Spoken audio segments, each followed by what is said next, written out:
Yang saya hormati pimpinan LIPI, Ibu Tri dan Pak Trihandoko, yang saya hormati Pak Derajat. Senang sekali bisa melihat Pak Derajat after sekian lama nggak bertemu. Dan yang saya hormati para panelis lainnya, Pak Sudiantoko dan Pak Nur Zaman. Pertama-tama saya ingin mengucapkan terima kasih sebesarnya pada pihak LIPI atas kesempatannya mengundang saya untuk bicara di Kianwi lecture ini. Saya merasa sangat terhormat atas undangan ini. Juga terima kasih sebesarnya pada teman-teman di Lembaga Penelitian Ekonomi dan rekan-rekan lainnya di LIPI. Sebelum saya bicara mengenai topik yang akan saya bicarakan, yaitu mengenai energy security dan pentingnya melihat energy security dalam rangka economic recovery yang kita mudah-mudahan sedang kita alami saat ini. Saya ingin bicara sedikit mengenai perkenalan saya dengan Pak T. Kianwi. Saya juga menyampaikan salam hormat saya untuk Bu Chu yang ada juga di ruangan ini. Sudah lama sekali nggak ketemu Ibu, so mudah-mudahan suatu saat bisa ketemu lagi. Jadi saya pertama yang kali kenal Pak T pada waktu saya belajar, nama Pak T pada waktu saya belajar di Cornell.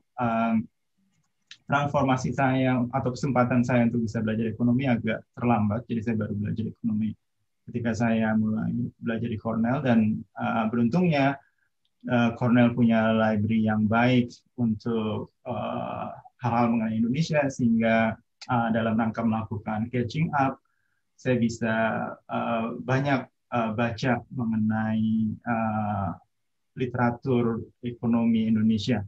Dan tentunya seperti yang Pak Derajat bilang, kalau kita belajar mengenai ekonomi Indonesia, kita tidak bisa menghindar dengan membaca tulisan Pak T. Sejak itu saya mulai baca beberapa tulisan Pak T yang muncul di berbagai media, Eki, BS, dan sebagainya. Hal lain yang juga menyebabkan saya notice atau memisahkan Pak T dari beberapa penelitian lain adalah kasus yang saya baca di koran pada waktu itu. Koran, jadi di All In Library itu ada koran-koran tua yang mereka buat microfiche, dan saya menelusuri ekonomi Indonesia dari koran-koran tua tersebut. Ada salah satu news yang menurut saya yang ketika itu ingin jadi peneliti merasa penting, yaitu di tahun ketika tahun 78-an beberapa peneliti LIPI menandatangani surat mengajukan ketidaksetujuannya terhadap pengangkatan kebebasan pers. Menurut saya itu sesuatu yang penting, karena ada bagusnya kalau peneliti itu bisa punya jarak dengan pemerintah. Jadi dengan demikian bisa lebih bebas atau lebih leluasa dalam hal memberikan suggestion atau kritik. Independensi itu yang kemudian memisahkan saya antara Pak T dan beberapa peneliti lainnya, yang menyebabkan saya juga kemudian banyak berkonsultasi dengan beliau. Secara personal, saya pertama kali ketemu ketika Pak T mengunjungi Cornell pada waktu saya di sana, dan beliau memberikan presentasi, kita ada diskusi, dan kemudian setelah saya kembali ke Indonesia, saya beberapa kali mampir ke ke kantor Pak T untuk berdiskusi mengenai bagaimana sebagai peneliti kita bisa survive, melakukan penelitian yang baik dan independen. Karena pada waktu itu sebagian besar proyek penelitian itu either consultant work atau proyek pemerintah. Sedangkan saya ingin melakukan sesuatu yang lebih independen, dan akhirnya juga ketika Eni menawarkan posisi di sini, Pak T juga yang menjadi mengencourage saya untuk coba mendaftar di NU, dan agak mengagetkan ternyata saya diterima. Dan selanjutnya setelah itu saya beberapa kali berkomunikasi dengan Pak T karena Pak T mengunjungi NU hampir setiap tahun. Project saya terakhir dengan Pak T adalah ketika kita menyiapkan buku untuk Pak Emil pada waktu itu tahun 2010, 2010-2020 sekitar itu kita menyiapkan buku, dan pada waktu itu Pak T juga jadi author yang akan menyumbangkan chapter. Hanya sayangnya ketika at the end of the process, ketika mulai mengumpulkan paper-paper, Pak T pass away, sehingga tidak bisa mengikutkan chapternya ke dalam buku yang kita siapkan untuk 80 tahunnya Pak Emil. Kalau misalnya bisa terjadi, mungkin itu merupakan karya Pak T terakhir yang bisa kita record. Demikian pengenalan saya dengan Pak T. Tentunya Pak T adalah salah satu mentor saya, bisa beberapa yang lain yang banyak mempengaruhi saya dalam hal menentukan ke arah mana saya mau mengembangkan karir saya. Dan sekarang saya end up seperti ini.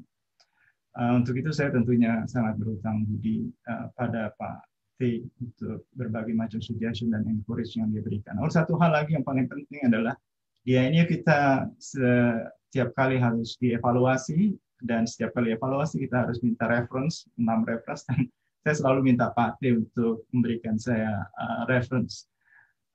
Bukan hanya Pak T bersedia, bukan hanya bisa bicara soal dalam memberikan referensi, bukan hanya bicara soal bahwa kita itu baik, tapi Pak T itu tahu, sepertinya tahu bagaimana memberikan rekomendasi ala Australia. Salah satu karakteristik yang saya perhatikan, Pak T bisa berkomunikasi dengan baik dengan orang-orang Australia dan tahu bagaimana mau menyatakan sesuatu, misalnya mau mengatakan seseorang itu baik ala Australia. Dan saya nggak bisa seperti itu misalnya. Kalau saya nggak bisa, kalau saya muter-muter ke kiri kanan, Pak T itu bisa melakukan itu, dan itu yang menyebabkan saya juga seringkali minta bantuan Pak T untuk memberikan rekomendasi. Demikian mengenai saya dan Pak T. Sekarang saya mau masuk ke topik yang saya akan presentasikan. Sebelum pandemi, kita bisa tahu bahwa ekonomi Indonesia melaju sekitar 5%-an, relatively steady secara average setiap recovery dari financial economic crisis. Dan kita bisa juga lihat di grafik ini bahwa pertumbuhan Indonesia diikuti atau berkorelasi dengan pertumbuhan energi yang digunakan. Ya, jadi bisa dikatakan bahwa energi yang digunakan ini merupakan salah satu driver dari pertumbuhan ekonomi. Dan memang energi konsumsi ini tidak sebesar pertumbuhan ekonomi karena Indonesia bisa lebih efisien dalam hal menggunakan energinya. However, bicara mengenai energi efisiensi atau energi intensity, yaitu berapa banyak energi yang kita butuhkan untuk mempush per unit of GDP, Indonesia memang membaik. Tetapi ada satu hal yang perlu diingat, negara-negara lain, hampir semua negara-negara itu intensitas energinya membaik. Dengan demikian intensitas penggunaan energi per GDP-nya itu decline. Nah, kalau kita bandingkan seberapa baik performance Indonesia dalam hal melakukan energy intensity, dibandingkan misalnya kita menggunakan reference China di sini, yang garisnya datar ini China, jadi semua negara ini adalah turun, dan kita lihat negara-negara tetangga kita seperti Vietnam, Thailand, Filipina, mereka yang punya speed dalam hal melakukan akselerasi energy intensity, itu yang bisa sama dengan China, itu hanya Vietnam. Dan kalau kita lihat Indonesia di sini, yes, kita bisa menjadi intensity kita itu membaik, tapi tidak bisa membaik secepat negara China. Ya. Dan energi intensitas kita masih lebih buruk secara umum dibandingkan dengan Cina. Sementara Thailand dan Filipina, walaupun mereka energi intensitasnya itu lebih baik, tapi mereka perbaikan energi intensitasnya itu tidak bisa secepat China. So there is an issue bahwa Indonesia belum bisa 100% mengadap energi efisiensi teknologi yang ada di dunia ini. At least kalau kita bandingkan dengan China. Hal aspek kedua yang mengenai energi di Indonesia adalah source dari energi kita. Ini adalah komposisi energi yang kita gunakan, mulai dari minyak, coal, dan wind solar, juga hydro. Kita bisa lihat porsi yang terbesar naik adalah porsi yang di bawah ini, yaitu jumlah coal yang kita gunakan makin lama makin banyak. Sementara oil and gas relatif steady, yang lain relatif steady, dan hydro relatif komposisinya itu turun. Contribution of coal ini dan juga oil ini yang perlu kita perhatikan karena porsinya masih terlalu besar. Sementara itu kita bisa lihat data dari crude oil production kita setiap tahun terus declining. Ya, jadi itu menunjukkan bahwa crude oil kita itu not unlimited dan most likely reserve-nya itu keep declining dengan cukup cepat. Jadi kita ada uncertainty mengenai kemampuan kita dalam hal menggunakan oil sebanyak yang telah kita gunakan. Coal walaupun produksinya terus meningkat, tapi ada juga kekhawatiran bahwa reserve kita itu tidak sebanyak yang kita perkirakan karena ekspor yang kita gunakan dari coal ini itu komposisinya terlalu cukup besar. Ya, jadi sebagian besar coal yang kita produksi itu kita ekspor. Jadi ada uncertainty juga mengenai apakah kita bisa terus depend on coal. Hal lain yang menjadi gangguan adalah konsekuensi dari penggunaan coal, yaitu emisi yang tidak trivial. Dan kalau kita lihat dari emisi di Indonesia, kita bisa lihat bahwa emisi oleh coal yang merah ini naik begitu cepatnya. Jadi sebagian besar emisi kita yang berasal dari combustion activity atau pembakaran adalah berasal yang bukan dari forestry, adalah berasal dari coal yang komposisinya naik makin tinggi. So coal ini juga menyebabkan persoalan bahwa komposisi atau carbon emission kita dari combustion activity itu increase dengan cepat. Dan saat ini kalau bicara mengenai global carbon emitter, Indonesia itu salah satu emitter terbesar di dunia, masuk 10 besar. Kalau itu include deforestation, tapi kalau nggak include deforestation, kita juga masih masuk 15 besar. So Indonesia saat ini itu adalah top CO2 emitter di dunia. Karenanya dunia itu memberikan atensi bahwa Indonesia perlu sekali mengurangi emisinya. Jadi yang ada saat ini adalah dua hal yang kita hadapi dalam hal energi. Yang pertama adalah adanya uncertainty dari energi pasokan yang bisa kita dapatkan, yaitu adanya isu mengenai energi security di Indonesia. Dan di samping itu adalah kita juga merupakan salah satu emitter terbesar di dunia.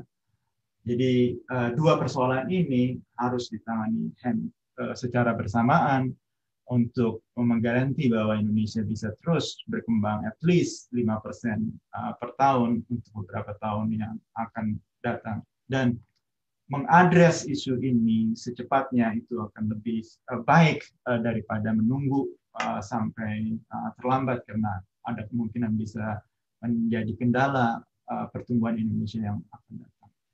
Ya memang open trade itu bisa menolong tapi nggak seluruhnya. Ada dua hal yang dibicarakan, yang banyak dibicarakan dalam hal meningkatkan energy security dan juga mengurangi emisi, yaitu kemungkinan untuk melakukan regional energy integration, yaitu secara fisik energi kita itu terikut dalam suatu network yang lebih besar, misalnya network Southeast Asia atau network East Asia plus Australia in India, atau network lainnya. Yang kedua adalah extensive use of renewable energy yang diharapkan bisa mengurangi carbon emission, sementara itu bisa memperkuat energy security di Indonesia. Kalau bicara mengenai regional integration, sebenarnya energy integration sebenarnya di dunia ini sudah ada beberapa contoh yang pernah yang ada. Dan Pak Max yang dari LIPI sudah pernah melakukan survei mengenai energy integration ini. Saya ambil dari papernya untuk saya buat peta ini. Di beberapa negara, di beberapa belahan dunia memang sudah terjadi di North America, di Eropa bagian utara dan barat, juga ada beberapa inisiatif di Afrika, dan juga yang sudah mulai adalah di East Asia. Energy integration adalah sesuatu yang sedang bergerak, so kita perlu juga mempertimbangkan apakah perlu Indonesia tergabung dalam energy network yang seperti ini. Dan salah satu yang sering dibicarakan dalam konteks Indonesia adalah ASEAN Energy Integration, part of Asian Single Economic Market atau Asian Community, yang kemudian di-link dengan East Asia dan juga Australia. Dan pembicaraan ini sudah ada sejak tahun 60-an, walaupun menjadi lebih intensif sejak tahun 2005, yaitu Regional Integration Energy Market in Asia, yang kemungkinan besar akan terjadi dalam waktu yang akan datang. Sementara itu, renewable energy itu bukan angan-angan, tapi kalau kita lihat beberapa negara di tetangga kita, perkembangan renewable energy itu sangat pesat. Ya, misalnya kita perhatikan China, jumlah renewable energinya itu tumbuh dengan pesat. Yang saya maksud di sini adalah hydro, solar, dan wind.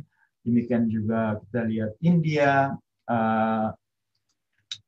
Namun demikian kalau kita perhatikan Indonesia, perkembangannya masih sangat lemah. Vietnam juga naik dengan sangat pesatnya. Jadi negara-negara lain bisa, kenapa Indonesia tidak? Jadi, dan ini juga menunjukkan juga bahwa untuk bisa meningkatkan renewable energy itu bukan angan-angan, tapi itu ada sesuatu yang mungkin karena negara-negara yang bisa. Dan tahun 2018 bisa dilihat misalnya berapa besar dalam gigawatt apa renewable energy yang ada di China, India, Vietnam, dan Indonesia. Kelihatan bahwa komposisi Indonesia itu masih kecil sekali dibandingkan dengan Vietnam, India, apalagi dengan China. Ya. Dan mereka itu tumbuh dengan cepatnya kalau kita lihat di grafik ini, sementara kita itu relatif landai. Selanjutnya ada juga inisiatif yang perlu diperhatikan, yaitu kombinasi antara regional integration dan regional renewable energy integration. Salah satu inisiatif yang saya berikan contoh di sini adalah apa yang berkembang di Australia. Australia berniat membangun wind dan solar yang sangat besar di Western Australia, yang mereka harapkan bisa terkoneksi menggunakan kabel laut DC melalui Indonesia untuk mensuplai Singapura yang berambisi untuk menjadi pusat data untuk East Asia. Dan kalau ini terjadi, maka ada regional energy yang integration yang lebih besar, tapi hal pemasok utamanya adalah renewable energy. So ini kalau kita lihat schedule yang direncanakan di Australia, yaitu schedule-nya itu tidak terlalu lama. Jadi bicara mengenai regional integration dan renewable energy, pengembangan renewable energy itu bukan lagi angan-angan, tapi adalah fakta yang harus kita hadapi saat ini dan kita harus siap. Sementara itu, Indonesia masih tertinggal dari negara-negara lain. So, itulah isu utama yang perlu kita bicarakan. Karena kalau kita telat, seperti yang saya katakan, itu bisa menjadi kendala dalam hal pertumbuhan, meningkatkan pertumbuhan ekonomi di Indonesia. Nah, studi yang saya lakukan saat ini, tapi ada satu hal lain yang perlu juga diperhatikan, apa dampak sosioekonomi dari energy integration dan development renewable energy. Ya, kalau dampak ekonominya ini termasuk dampak terhadap growth, dampak terhadap household income, dampak terhadap poverty, dan juga melihat seberapa carbon emission yang dampaknya seperti apa. Karena kalau dampaknya terhadap ekonomi ternyata buruk, tentunya kita ragu-ragu ya, perlu cara lain. Tapi kalau dampak ekonominya positif, tentunya nggak ada alasan untuk tidak memulai inisiatif melakukan energy integration atau development yang lebih cepat dari renewable energy daripada pace yang kita develop saat ini. Jadi renewable energy di Indonesia bukannya tidak berkembang, tapi pace-nya tidak secepat negara-negara seperti Vietnam, India, dan China. So, studi saya bermaksud melihat dampak dari sosioekonomi kalau kita mengadopt policy regional integration dan development of renewable energy yang lebih cepat. Dan melihat dampaknya pada pertumbuhan ekonomi, dampaknya pada poverty, dan juga dampaknya pada income distribution. Untuk itu saya menggunakan 3 metodologi. Sebelumnya saya perlu bilang juga bahwa pekerjaan ini saya lakukan bersama-sama Juventus dan Ditya, dan kami menggunakan 3 metodologi untuk bisa mengakses dampak dari renewable energy development dan energy integration terhadap sosioekonomi yang ada di Indonesia. Saya skip metodologinya. Data yang saya gunakan saat ini adalah JITEP tahun 2011, itu data yang available pada kita, data-data Sustenas, dan untuk carbon emission saya menggunakan data JITEP 9 tahun 2011. Nah, untuk bisa melakukan analisa mengenai apa dampak dari regional integration, energy integration, dan development of renewable energy, kami melakukan simulasi. Yang pertama adalah simulasi business as usual. Jadi kita assume bahwa energy consumption di Indonesia akan meningkat sebesar 10%.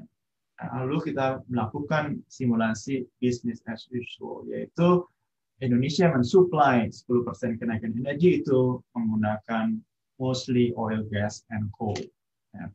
Itu simulasi yang kita sebut business as usual.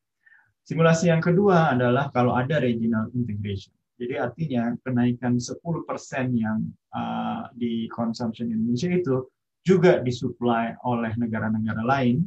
Simulasi 1A itu disuplai oleh Southeast Asia saja, negara-negara Southeast Asia, dan proporsi pensuplainya sebesar proporsi output dari electricity production mereka. So kita sekarang ini fokus ke electricity saja untuk kali ini.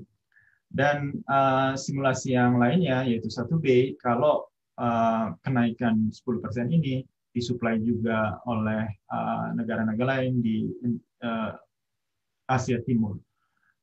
Simulasi 1A dan 1B ini menunjukkan kalau kita mempunyai physical electricity integration dengan negara-negara di Southeast Asia dan di East Asia. Jadi untuk menganalisa energy integration dan juga nanti renewable energy, kita hanya fokus pada kasus electricity.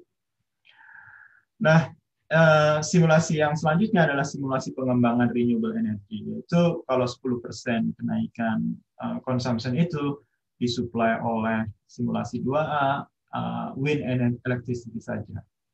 Kalau misal yang 2B adalah kalau hydro naikkan 10% itu disuplai oleh hydroelectricity.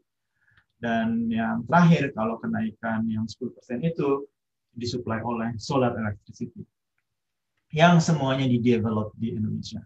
Nah, Jadi untuk melihat dampak dari either regional electricity integration atau renewable electricity development adalah membandingkan antara simulasi 1A, 1B, 2A, 2B, 2C dengan simulasi dasar. Jadi karena dua-duanya itu adalah menunjukkan kenaikan, karena both simulasi itu sebenarnya mengindus ekonomi, maka yang kita lihat nanti difference-nya akan kecil, nggak terlalu besar karena memang model simulasinya seperti ini. Jadi simulasi bisnis as usual tentunya juga akan menumbuhkan pertumbuhan ekonomi karena 10% kenaikan electricity consumption pasti akan menaikkan ekonomi juga.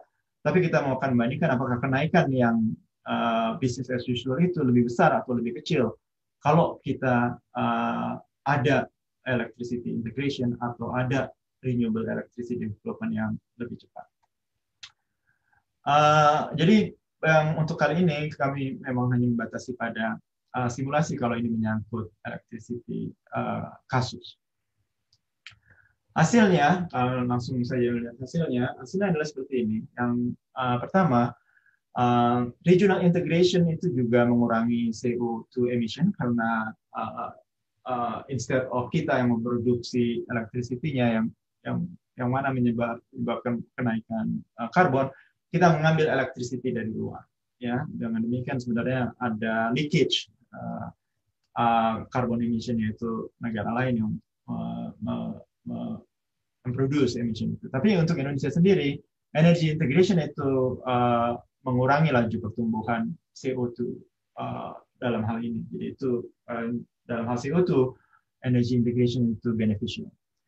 Renewable energy secara fisikal memang udah pasti akan mengurangi atau menyebabkan pertumbuhan emisi kita itu lebih rendah, karena selanjutnya kenaikan electricity atau kebutuhan energi itu dipenuhi oleh renewable energy. Nah, yang membedakan keduanya adalah hal seperti di bawah ini. Yang pertama, dalam hal GDP, kalau 10% itu kita produksi sendiri, ya, baik itu menggunakan renewable atau non-renewable, GDP itu akan naik lebih besar daripada kalau 10% kenaikan konsumsi kita itu dipenuhi oleh negara lain dengan adanya integration. Jadi GDP kita memang karena nggak ada multiplier effect, sementara kalau itu kita supply sendiri itu ada multiplier effect. Jadi GDP kita memang tidak tumbuh secepat kalau kita itu melakukan business as usual. Itu konsekuensi dari regional integration untuk Indonesia. At least ini semua short run simulation dalam waktu dekat. Ya. Untuk long term-nya ya mungkin akan berbeda, karena dengan better energy security kita mungkin punya kesempatan tumbuh yang lebih baik. Untuk renewable energy ternyata kalau kita mengembangkan any of this renewable energy, wind, hydro, and solar, simulasi atau data yang diberikan oleh GTEP menunjukkan bahwa performance GDP kita menjadi lebih baik daripada kalau kita base pertumbuhan kita itu dari coal dan oil. Ini menyangkut multiplier yang lebih baik. Nah, kalau kita lihat di faktor income untuk regional electricity integration, faktor income semuanya turun. Tapi tidak demikian dengan kalau kita lihat faktor income, kecuali natural resources, kalau kita menggunakan wind, hydro, and solar. Untuk natural resources memang turun karena kita nggak lagi menggunakan coal, jadi return to natural resources is negatif ya dibandingkan dengan kalau kita menggunakan coal atau oil. Nah, yang perlu diperhatikan adalah di sini apakah ya ada yang naik dan ada yang turun, at the end memberikan sesuatu yang lebih baik pada household income, karena itu kita perlu lihat bagaimana dampaknya terhadap poverty dan bagaimana dampaknya terhadap household income.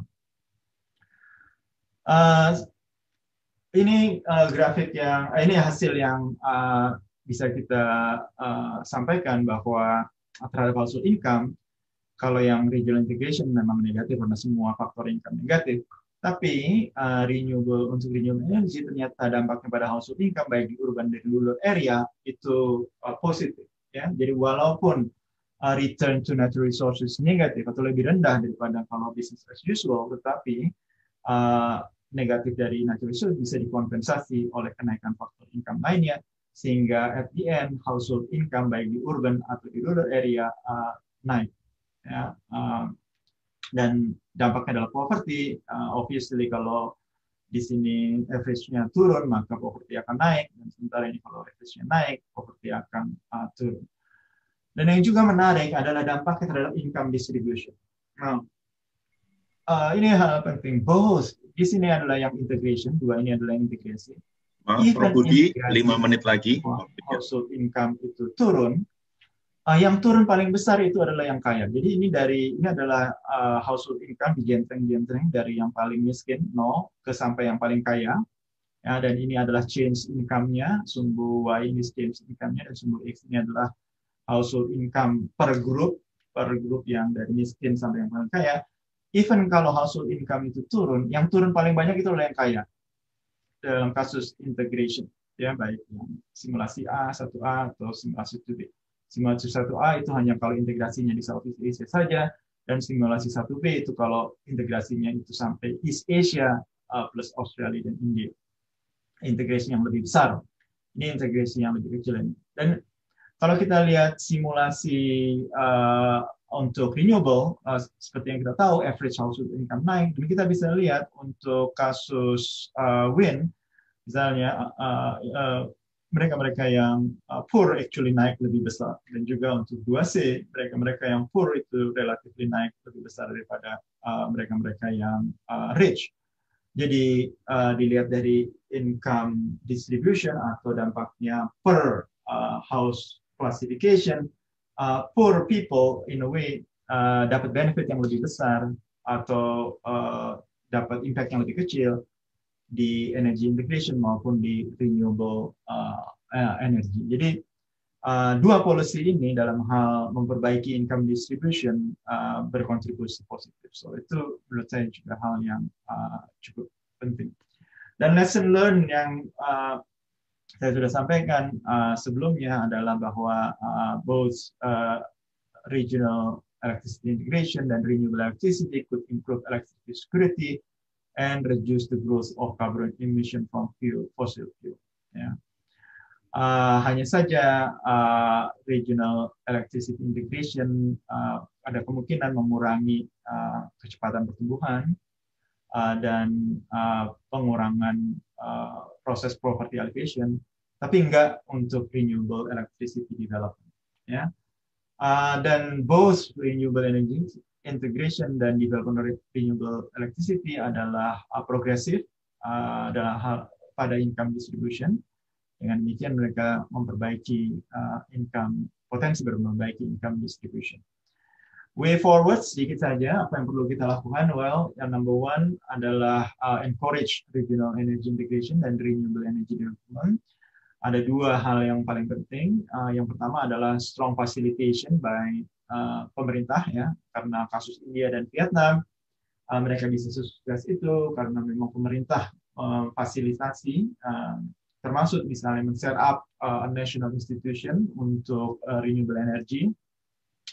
Dan hal penting adalah eliminasi pada fuel-based energy subsidy, karena kalau kita tetap mensubsidi, maka perkembangan renewable energy akan terus hambat dan juga menyulitkan kita mendapatkan benefit dari regional integration. Dan khusus untuk renewable electricity development, hal yang perlu dipertimbangkan adalah mengimplementasi individual feed-in tarif seperti yang dilakukan di Vietnam dan sangat successful. Mempertimbangkan untuk melakukan large-scale reverse auction untuk power purchasing agreement seperti yang dilakukan di India. Dan adanya obligasi atau kewajiban yang kita terapkan pada National Electricity Company untuk meningkatkan renewable energy. Dan yang terakhir mungkin kita perlu tax coal dan mengimplementasi coal atau carbon tax. So ini final remark dari saya. Mudah-mudahan saya bisa cukup meyakinkan bahwa energy security dan high carbon emission itu adalah important issue, particularly dalam proses recovery. Ya, dan sekarang kita dalam proses recovery ekonomi dari pandemik, ini membuat kita mempunyai opportunity dalam hal menyelesaikan dua persoalan ini supaya di kemudian hari kita tidak menjadi masalah. Dan dalam hal recovery ini yang saya harapkan juga sebenarnya dibicarakan adalah recovery ke path yang lebih baik.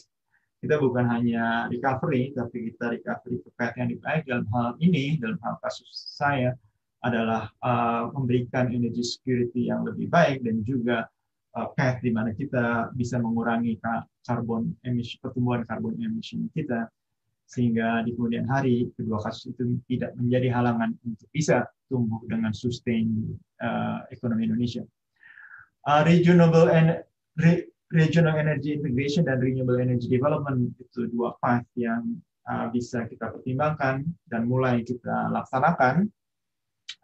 Memang regional energy integration ada negative effect, could have a negative effect di economic growth, tidak bisa tumbuh secepat kalau business as usual, sehingga berakibat slowing down poverty alleviation compared to business as usual.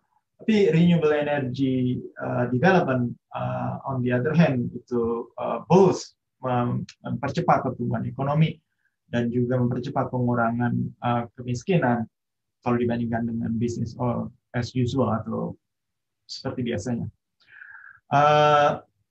Namun demikian kita juga perlu menyadari bahwa step yang dibutuhkan untuk encourage terjadinya regional energy integration dan development yang lebih cepat di bidang pengembangan energi terbarukan itu cukup banyak dan harus mulai kita lakukan dari sekarang. Hal yang pertama mungkin eliminasi dari energi subsidi yang berbasis non-renewable, mempertimbangkan electricity feed-in tariff,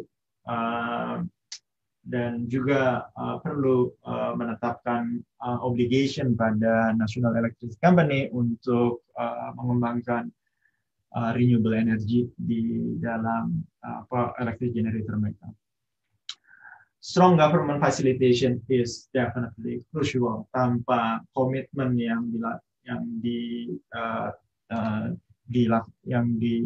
commit oleh pemerintah, dan ini strong government ini bukan hanya di level menteri tapi juga di level yang lebih tinggi seperti yang terjadi di Vietnam dan India, agak sulit buat kita untuk bisa bergerak secepat negara tetangga kita dalam hal membuat energi sekuritas lebih baik dan mengurangi pertumbuhan karbon emission secepat mereka.